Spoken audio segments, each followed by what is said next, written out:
Okay, आज के topic की तरफ चलते हैं।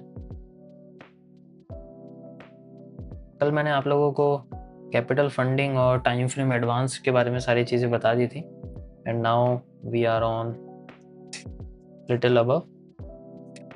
तो इसके अंदर काफ़ी सारी चीज़ें हैं जो और भी मैटर करती हैं, ठीक है। तो उसी में से हम लोग आज दूसरी चीज़ देखेंगे। ओके, सो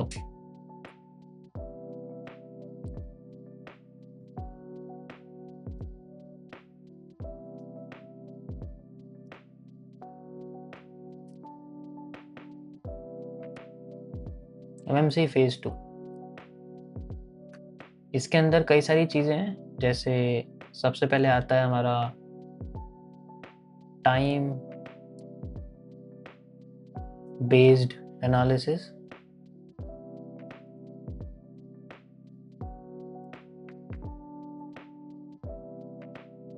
ठीक है, और दूसरा आता है हमारे सामने कैंडल फेलियर्स।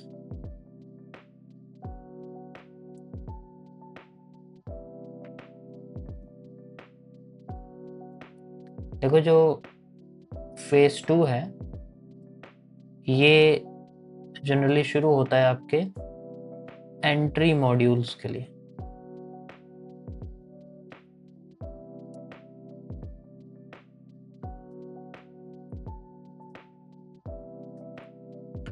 तो हम कैंडल फेलियर्स के बारे में सबसे पहले पढ़ेंगे।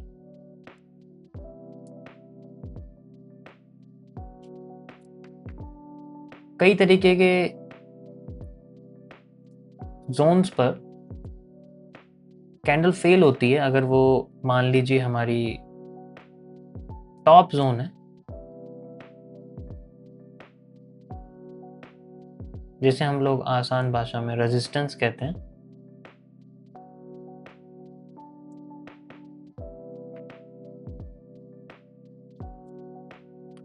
तो वहां पर अगर ये हमारा टॉप जोन है तो इस जगह पर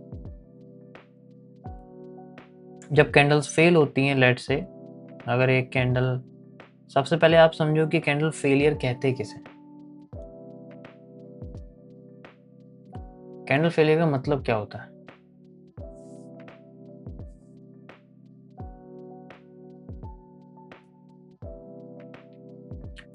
कैंडल फेलियर का मतलब होता है कि अगर कोई भी कैंडल, जैसे इन केस अगर मान लीजिए हम लोग एक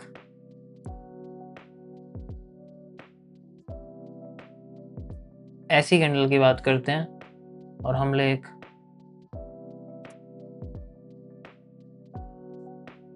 ऐसी कैंडल की बात करते हैं,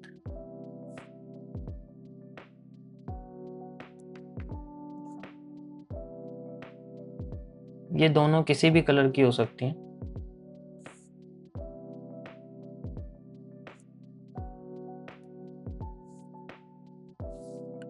तो जो ये कैंडल होती है इस शेप की, इसके अंदर जो प्रेशर है वो अपसाइड में होता है, यानी कि हम इसको एक बुलिश प्रेशर कहते हैं।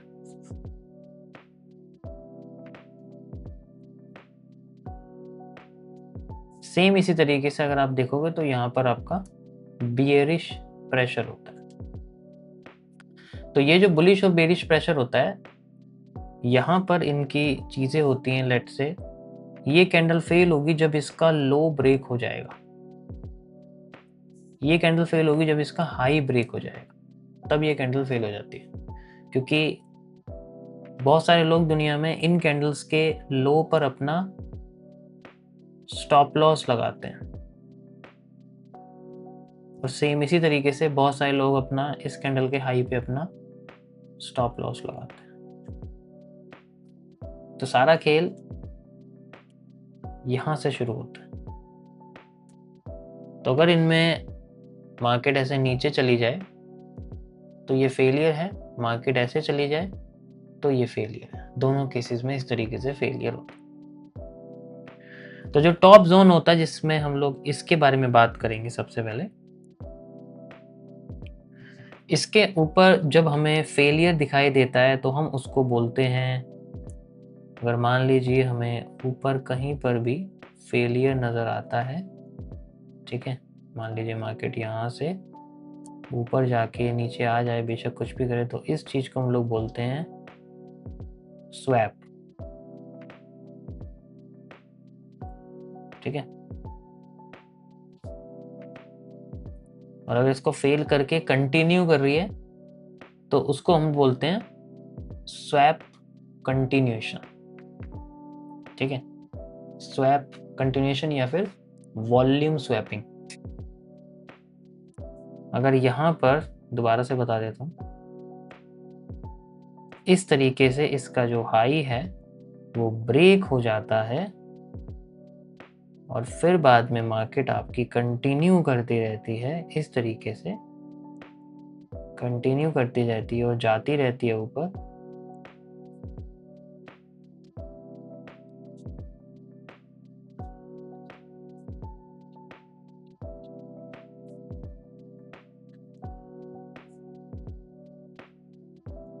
तो ऐसे केस में आपका जो ये पोर्शन है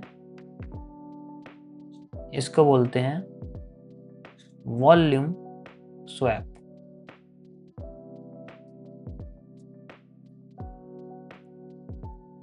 गॉट इट।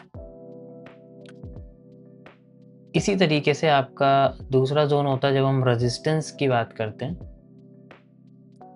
जो हमारा बॉटम जोन होता है,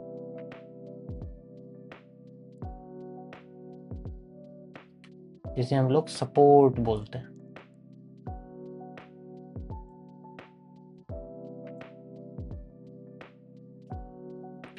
अगर सपोर्ट पे भी इसी तरीके की चीज़ें होती हैं, लाइक अगर यहाँ पर एक कैंडल बनती है और इसका जो लो है वो ब्रेक हो जाता है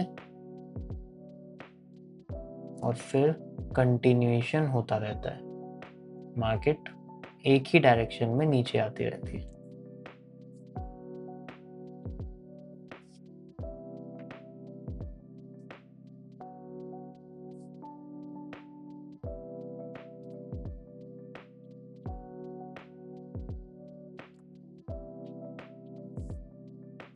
तो इस चीज को भी हम लोग वॉल्यूम स्वैप या स्वैपिंग कहते हैं। वॉल्यूम स्वैपिंग भी आप कह सकते हो, वैसे मेरे हिसाब से स्वैपिंग कहना ज़्यादा अच्छा है, ठीक है।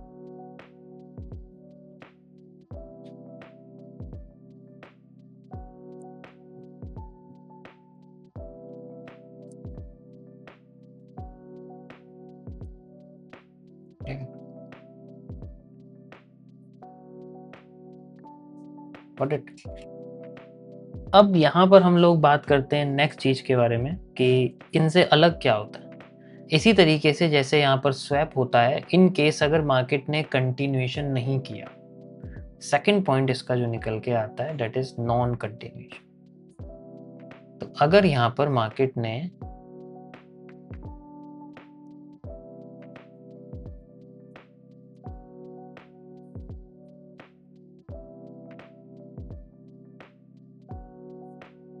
कंटिन्यूएशन नहीं किया, इन केस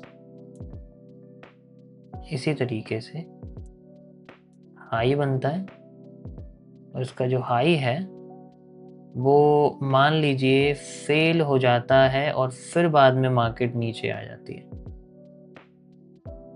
ठीक है, फिर बाद में मार्केट नीचे आ जाती है। तो इस चीज को हम लोग बोलते हैं स्वीप।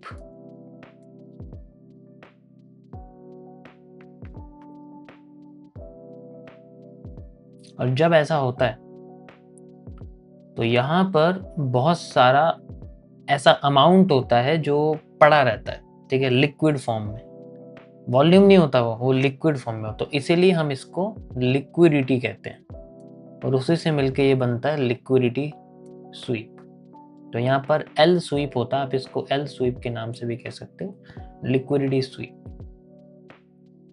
ऐसे में स्ट्रक्चर का रिवर्सल होता है और मार्केट अपोजिट साइड में जाना शुरू कर देती है। की जोन्स पर, हर जगह नहीं, की जोन्स पर।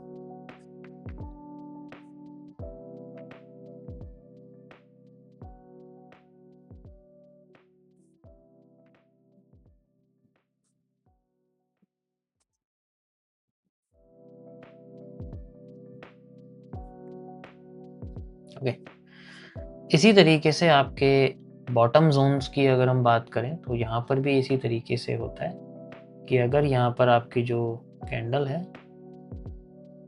वो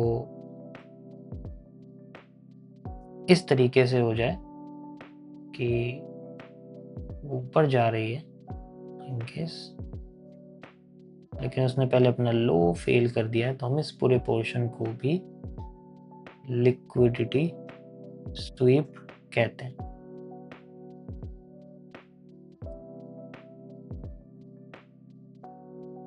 गॉट इट?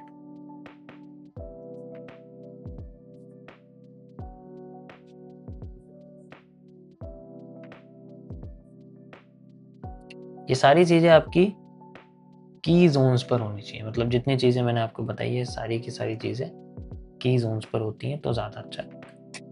ठीक है, हम इसका इस्तेमाल करते हैं कैंडल के मतलब ये देखने के लिए कि एक्चुअली स्टॉप लॉसेस कहाँ लगे हुए हैं, विक्स कहाँ है, प्रेशर्स कहाँ है, इन सब चीज़ों। समझ आया? तो ये आपका छोटा सा आज का टॉपिक था। आई होप आप लोगों को समझ में आया होगा, मैंने समझा दिया है। कल मैं आपको इसके अंदर नेक्स्ट जो भी कंटिन्यूएशन होगा उसके बारे में लोग बात करेंगे, लाइक ट्रिपल सी के बारे में कि हाँ ट्रिपल सी कैसे यूज़ होगा, और टाइम बेस्ड यानी कि जो रेंज होती है उसके बेसिस पे हम लोग कैसे एनालिसिस करते हैं। Got it?